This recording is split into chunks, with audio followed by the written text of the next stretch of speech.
बहुत समय पहले की बात है, जब भावनाएं और एहसास केवल कल्पनाएं नहीं थे, बल्कि सजीव प्राणी थे।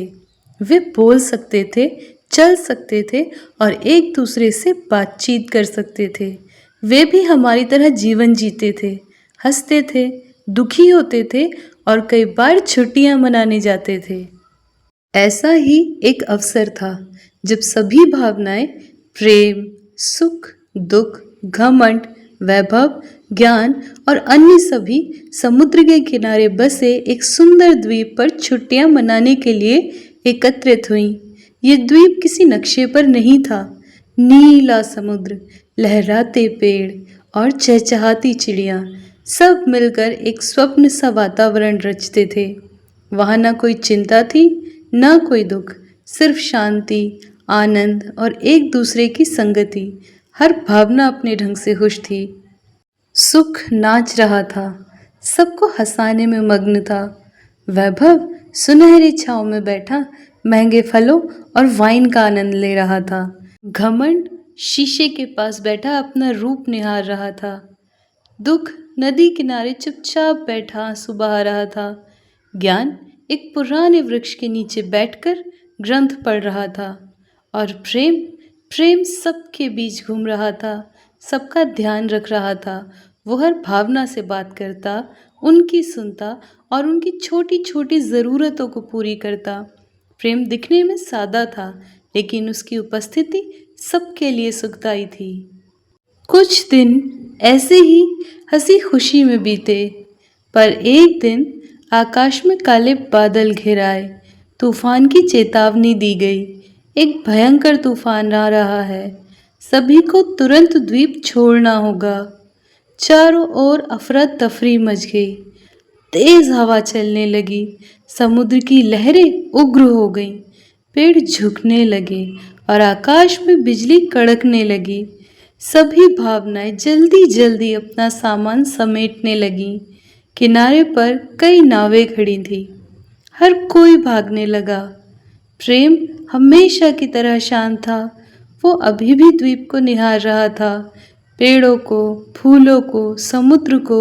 उसका दिल अभी वहां से जाने को नहीं कर रहा था। उसे सबकी यादें समेटनी थी। वो आखिरी तक रुक गया। जब अंततः प्रेम ने जाना चाहा, तब तक सभी नावें जा चुकी थी। वो किनारे पर खड़ा हो गया, अकेला, भीगा हुआ, हवा से कांपता। तभी एक सुनहरी नाव उसके पास आई। उसमें वैभव सवार था। नाव भरी हुई थी सोने, चांदी और कीमती सामान से। प्रेम ने पुकारा, वैभव, मुझे अपनी नाव में ले चलो कृपया। वैभव ने कहा, माफ करना प्रेम, मेरी नाव पहले से ही मेरे धन से भर चुकी है, तुम्हारे लिए जगह नहीं है। नाव आगे बढ़ गई। कुछ देर बाद एक चमकदार नाव आई। उसमें शीशे जड़े थे और सुगंध फैली हुई थी। उसमें घमंड सवार था। प्रेम ने पुकारा, घमंड, कृपया मुझे अपनी नाव में ले चलो। घमंड ने उसे ऊपर से नीचे तक देखा और कहा, तुम्हारे पैर गंदे हैं, मेरी नाव बहुत सुंदर है, मैं इसे गंदा नहीं कर सकता। वो भी निकल गया। तभी एक मटमैली सी नाव आई, धीमी गति से। उसमें दुख बैठा था। प्रेम ने धीमे स्वर में कहा, दुख, मुझे ले चलो। दुख ने उदास होकर उत्तर दिया, माफ करना प्रेम, मैं अभी बहुत दुखी हूँ, मैं अकेला रहना चाहता हूँ। फिर आई सुख की नाव, रंग बिरंगी, फूलों और संगीत से सजी। प्रेम ने पुकारा, सुख, मुझे अपने साथ ले चलो।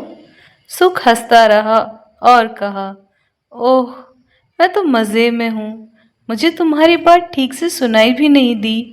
और वो भी निकल गया। अब प्रेम अकेला था। बादल गरज रहे थे, बिजली चमक रही थी, लहरें डरावनी हो गई थी। प्रेम चुपचाप खड़ा था। तभी एक छोटी सी लकड़ी की नाव आई, सादी, साधारण, बिना किसी सजावट के। उसमें एक वृद्ध बैठा था, शांत, स्थिर, गंभीर। उसने बस इतना कहा, आ जाओ, अभी भी समय है। प्रेम कुछ ना समझ सका, लेकिन उसकी आवाज में अपनापन था। प्रेम उस नाव में चुपचाप बैठ गया। नाव धीरे धीरे चली, तूफान में हिचकोले खाती मगर स्थिर। जब वे किनारे पर पहुंचे, तूफान थम चुका था, आसमान साफ होने लगा था। प्रेम नाव से उतरा और चारों ओर देखा। बाकी सभी भावनाएं वहां थीं, थकी हुई मगर सुरक्षित। प्रेम उस वृद्ध की ओर मुड़ा और पूछा, आप कौन हैं? आपने मेरी मदद क्यों की? उससे पहले ज्ञान आ गया। उसने मुस्कुरा कर कहा, ये समय है। समय? प्रेम ने हैरानी से पूछा।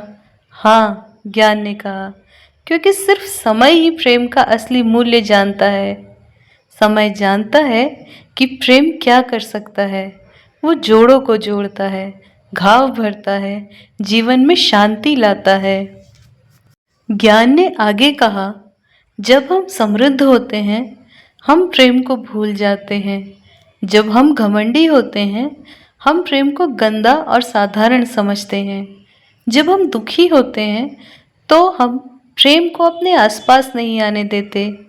जब हम खुश होते हैं, हम प्रेम की ज़रूरत महसूस नहीं करते।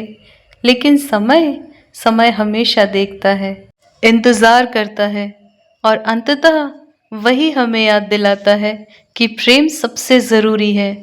प्रेम ने आकाश की ओर देखा, जहाँ समय की नाव धीरे धीरे दूर जा रही थी। क्या मैं फिर समय से मिल सकूंगा? प्रेम ने पूछा। ज्ञान ने मुस्कुराकर कहा, तुम हमेशा समय के साथ हो और समय तुम्हारे साथ है। पर सवाल ये है कि क्या समय निकलने तक तुम अपने मूल्य को नहीं समझोगे? हेलो दोस्तों, तो ये थी हमारी बहुत ही खूबसूरत कहानी। इसी कहानी को इंग्लिश में सुनने के लिए आप मेरे इस चैनल को विज़िट कर सकते हैं, जिसका नाम है द फूमी लर्न इंग्लिश। और इस स्टोरी का जो इंग्लिश वर्जन है, उसका लिंक आपको इस वीडियो के डिस्क्रिप्शन बॉक्स में मिल जाएगा। Thank you.